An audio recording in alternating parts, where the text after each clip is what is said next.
भाइयों, राम राम, जय माता दी। आज नवरात्रि का दूसरा दिन है और आज हम लोग माँ ब्रह्मचारिणी की पूजा करते हैं। इस वीडियो में हम जानेंगे कि माँ ब्रह्मचारिणी का जन्म कैसे हुआ और माँ ब्रह्मचारिणी का नाम माता ब्रह्मचारिणी क्यों पड़ा और इनको दूसरी माता के नाम से क्यों जाना जाता है, तथा माता ब्रह्मचारिणी का रंग क्या है, माता ब्रह्मचारिणी कौन से कलर पसंद करती हैं और माता ब्रह्मचारिणी की पोशाक कौन सी कलर की होती है और कौन से दिन माता ब्रह्मचारिणी की पूजा होती है। तो भाइयों, माता ब्रह्मचारिणी की पूजा नवरात्रि के दूसरे दिन होती है। इनका जन्म जब माता सती ने अपने शरीर को हवन कुंड में भस्म कर लिया था और मरते मरते वो कह गई थी कि हे प्रभु, मैं अगले जन्म में भी शिव की पत्नी बनूं, और उन्होंने राजा हिमालय के यहाँ जन्म लिया। जो पर्वतों के राजा हिमालय हैं, जिनका नाम हिमावन है, वहाँ जन्म लिया उन्होंने। और जब वो थोड़ी सी समझदार हुई तो नारद ऋषि के कहने पर उन्होंने शिव जी को पाने के लिए कठोर तप किया। नारद ऋषि ही उनके पहले शिक्षक थे। उन्होंने ही माता को शिक्षा दी थी और उन्होंने ही बताया था कि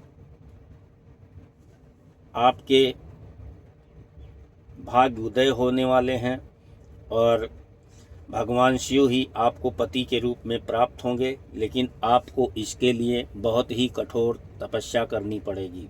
फिर माता ब्रह्मचारिणी ने प्रण किया और अपने माता पिता से आज्ञा लेकर वो तप के लिए निकल पड़ी। उनकी पोशाक सफ़ेद कलर की है। वो हमेशा सफ़ेद साड़ी में ही दिखाई देती हैं, जिनके दाहिने हाथ में एक माला होती है और बाएं हाथ में कमंडल होता है। ब्रह्मचारिणी का अर्थ होता है, ब्रह्मा का मतलब होता है तपस्या और चारिणी का मतलब होता आचरण करने वाली, यानी कि तपस्या का आचरण करने वाली। इसलिए इनका नाम ब्रह्मचारिणी माता है। घोर तपस्या करने के कारण इन्हें ब्रह्मचारिणी माता कहते हैं। इनको योगिनी माता कहते हैं, तपस्विनी माता कहते हैं। इनके और भी नाम हैं जो महातपस्विनी आदि नामों से माँ ब्रह्मचारिणी को जाना जाता है। जब ब्रह्मचारिणी माता ने तपस्या शुरू किया था तब उन्होंने 1000 वर्ष तक तपस्या करने के बाद माता ने साग खाकर 100 वर्षों तक तपस्या की। उसके बाद में उन्होंने हजारों वर्षों तक बेल पत्र खाकर तपस्या की। सूखे बेल पत्र खाती थी माता। फिर उसके बाद में सूखे बेल पत्र भी खाना छोड़ दिया, अन्न जल ग्रहण करना छोड़ दिया और निराजल तपस्या करने लग गईं। निराजल रहने के कारण बहुत दुबली पतली और काली हो गई थी माता। इसलिए इनका एक नाम अपर्णा भी पड़ा। और माता ब्रह्मचारिणी अपनी तपस्या में लीन रहीं। आंधी आया, तूफान आया, बरसात आई, धूप आया, लेकिन माँ तपस्या में लीन रही, भूखी प्यासी। और एक दिन ऐसा आया जब धरती और आसमान सब डगमगाने लग गए। तीनों लोकों में हाहाकार मचने लग गया। इनके तपोबल से इनके तपोबल की अग्नि से तीनों लोग झुलसने लग गया। तब भगवान शिव ने खुद ब्राह्मण का वेश रखकर इनकी परीक्षा ली। इन्होंने कहा कि उस तपस्वी में क्या रखा है, भस्म की राख लपेट के रखता है और शमशान में रहता है, रहने को घर नहीं है।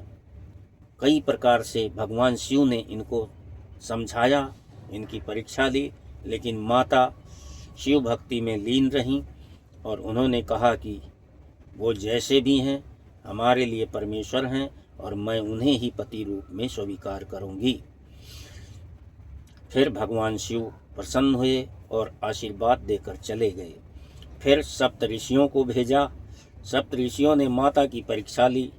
उन्होंने कहा कि भगवान शिव तो एक अघोरी हैं जिनके बदन पर कपड़े नहीं रहते हैं, चिता की राख लपेटे रहते हैं और जिनके बाल बहुत बड़े बड़े हैं, जिन्हें देखकर डर भी लग जाता है, जो कालों के काल हैं, महाकाल के रूप में विकराल रहते हैं, जिनके साथ सांप बिच्छू लिपटे रहते हैं और जो भूत प्रेत के साथ ही हमेशा जीवन यापन करते हैं, ऐसे पति को पाकर भी क्या होगा।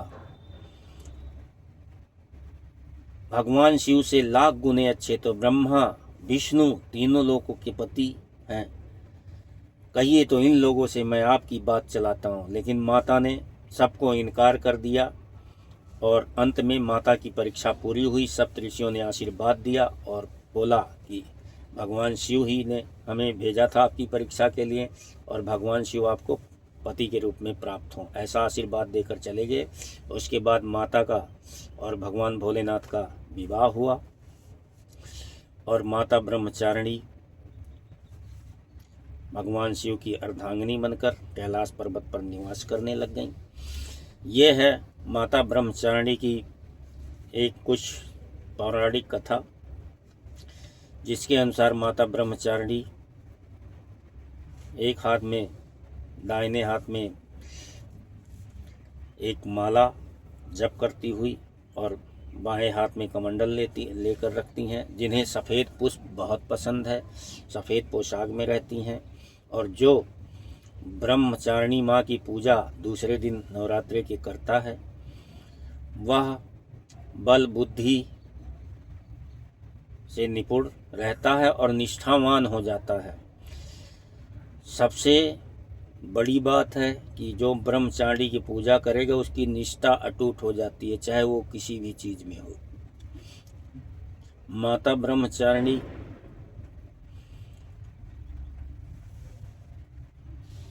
की पूजा करने से ऐश वैभव आदि की भी प्राप्ति होती है। इसलिए नवरात्रि के दिन माता ब्रह्मचारिणी की पूजा अवश्य करें। ये छोटी सी वीडियो के माध्यम से मैं ब्रह्मचारिणी माता के कुछ तथ्य को समझाने की कोशिश किया, बताने की कोशिश किया। यदि वीडियो अच्छी लगी हो तो लाइक शेयर कमेंट जरूर करिएगा। धन्यवाद।